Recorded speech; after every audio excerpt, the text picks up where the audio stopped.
আমার নাম অয়ন চ্যাটার্জি আর আপনারা দেখছেন আমার চ্যানেল হরর হান্টার অয়ন। আমার কাজ হলো রাজ্যের সবচেয়ে গা ছমছমে পরিত্যক্ত জায়গাগুলো খুঁজে বের করা এবং সেগুলোর রহস্য ক্যামেরাবন্দি করা। ভয়ের প্রতি আমারই অ্যাডভেঞ্চার আপনাদের কাছে পৌঁছে দিতেই আজ আমি এসে পৌঁছেছি কালীগ্রামের অশরীরী ভিটে। প্রায় ৭০ বছর ধরে এই বাড়িটি পরিত্যক্ত অবস্থায় আছে। শোনা যায় এক মর্মান্তিক পারিবারিক হত্যাকাণ্ডের পর এই বাড়িতে যারা ঢুকেছে তারাই নাকি আর আলোর মুখ দেখেনি। আমি অবশ্য এসব বিশ্বাস করি না, কিন্তু আজ আমি এই বাড়ির রহস্য ভেদ করবই। ক্যামেরা চালু করলাম। চারপাশের ঘুটঘুটে অন্ধকার আর ভেজা মাটির গন্ধ ছাড়া কিছুই নেই, কিন্তু আমি জানি এখানকার পুরনো দেয়াল আর খসে পড়া ছাদের আড়ালে কিছু একটা লুকিয়ে আছে। আমার হাতে কেবল একটি পেশাদার ক্যামেরা আর একটি মোবাইল ফোন। আজ রাতে আমি প্রমাণ করব ভূত বলে কিছু হয় না।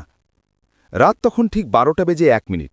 এই সময়টায় ভৌতিক কার্যকলাপের জন্য সেরা বলে মনে করা হয়। আমি গেট টপকে বাড়ির ভেতরে প্রবেশ করলাম। গেটটা খোলার সময় একটা বিভৎস ক্যাচ ক্যাচ শব্দ হল, যা নিস্তব্ধতাকে আরও গাঢ় করে তুলল। পুরনো বাড়ির স্যাঁতস্যাঁতে গন্ধ আর প্রতিটি ধাপে কাঠের মেঝের কর্কশ শব্দ জানান দিচ্ছিল যে আমি এক বিপজ্জনক জগতে প্রবেশ করেছি। আমার ক্যামেরা কাঁপে সেট করা।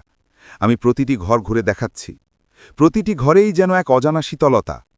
বসার ঘরের ভাঙা আসবাবপত্র আর ডাইনিং টেবিলের ওপর জমে থাকা ধুলোর স্তর দেখে মনে হচ্ছে সময় এখানে থমকে গেছে। আমি সিঁড়ি বেয়ে ওপরে উঠলাম। সিঁড়ির শেষ ধাপে পা রাখতেই আমার মনে হলো কেউ যেন আমার পিছন থেকে নিঃশ্বাস ফেলল। আমি দ্রুত ক্যামেরা ঘোরালাম, কিন্তু কিছুই দেখতে পেলাম না। হয়তো আমার মনের ভুল। এই সময় এমনটা হওয়াই স্বাভাবিক। ওপরে একটা বড় বেডরুম। দেয়ালের পলেস্তারা খসে পড়েছে আর এক কোণে একটা পুরনো ড্রেসিং টেবিল পড়ে আছে। হঠাৎ আমার মনে হলো আমার ভিডিওতে কিছু একটা খুব পরিচিত দরকার, যা দর্শকদের আরও আকৃষ্ট করবে। বন্ধুরা, এত সাসপেন্স, মনে হচ্ছে যেন কেউ আমাদের দেখছে। এই রোমাঞ্চকর মুহূর্তটা একটা সেলফি দিয়ে বন্দি করা যাক। আমি আমার মোবাইলটা বের করলাম। মোবাইলের ক্যামেরাটা ভালো, তাই ঝকঝকে অন্ধকার রাতেও স্পষ্ট ছবি ওঠে। আমি ক্যামেরার মোড সেলফিতে সেট করলাম। আমি ড্রেসিং টেবিলের ঠিক উল্টো দিকে জানলার ভাঙা কাঁচের সামনে দাঁড়ালাম। বাইরে তখন হালকা চাঁদের আলো। আমি হাসি মুখে একটা ছবি তুললাম। ক্লিক। ছবিটা স্ক্রিনে দেখার সঙ্গে সঙ্গেই আমার হাত থেকে মোবাইলটা পড়ে যাওয়ার উপক্রম হলো। আমি দ্রুত মোবাইলটা তুলে নিলাম, আর যা দেখলাম তাতে আমার সারা শরীরের রক্ত যেন জমে গেল। ছবিতে আমি দাঁড়িয়ে আছি, স্পষ্ট, হাসি মুখে, কিন্তু আমার পাশে ড্রেসিং টেবিলের আয়নার সামনে অন্য কেউ দাঁড়িয়ে আছে। সে দেখতে ঠিক আমারই মতো, কিন্তু তার চোখ দুটো কোটরগত, গাল দুটো শুকনো, আর ঠোঁটে যেন কয়েকদিনের জমাট বাঁধা রক্তের দাগ। তার পুরো শরীরটা যেন পচে যাওয়া লাশের মতো ধূসর আর বিভৎস। আমার গায়ে যে কালো জ্যাকেট, তার গায়েও ঠিক সেই একই জ্যাকেট, কিন্তু সেটা ছিঁড়ে ফালা ফালা হয়ে গেছে। সবচেয়ে ভয়ঙ্কর ছিল তার দৃষ্টি। তার চোখ দুটো যেন সরাসরি আমার দিকে তাকিয়ে আছে, কিন্তু সেই দৃষ্টিতে কোনো জীবন নেই, শুধু অনন্ত ঘৃণা আর শূন্যতা। আমি দ্রুত চারপাশে তাকালাম। আমার পাশে কেউ নেই, ড্রেসিং টেবিলের সামনেও কেউ নেই। তাহলে এই ছায়ামূর্তি কোথা থেকে এলো? আমি কাঁপতে কাঁপতে আবার একটা সেলফি তুললাম। ক্লিক। এবার সেই মৃত সংস্করণটা আরও কাছে। তার মুখটা ছবির মধ্যে আমার মুখের এত কাছাকাছি যে মনে হচ্ছে সে যেন এক্ষুনি আমার কানের কাছে এসে ফিসফিস করে কিছু বলবে। আর এবার ছবিটা এমনভাবে উঠেছে যেন আমার মৃত সংস্করণটা আমার কাঁধে হাত রেখেছে, কিন্তু আমি বাস্তবে কোনো স্পর্শ অনুভব করিনি। আমি ভয়ে মোবাইলটা ছুঁড়ে ফেলে দিতে পারতাম, কিন্তু পারলাম না। আমার মাথায় তখন হাজারো প্রশ্ন। এটা কি ক্যামেরার কোনো গ্লিচ, নাকি সত্যি? আমার মনের ভেতর একটা প্রশ্ন ঘুরতে লাগল, এটা কি আমারই মৃত রূপ, নাকি অন্য কোনো আত্মার ছায়া যা আমার মতো দেখতে?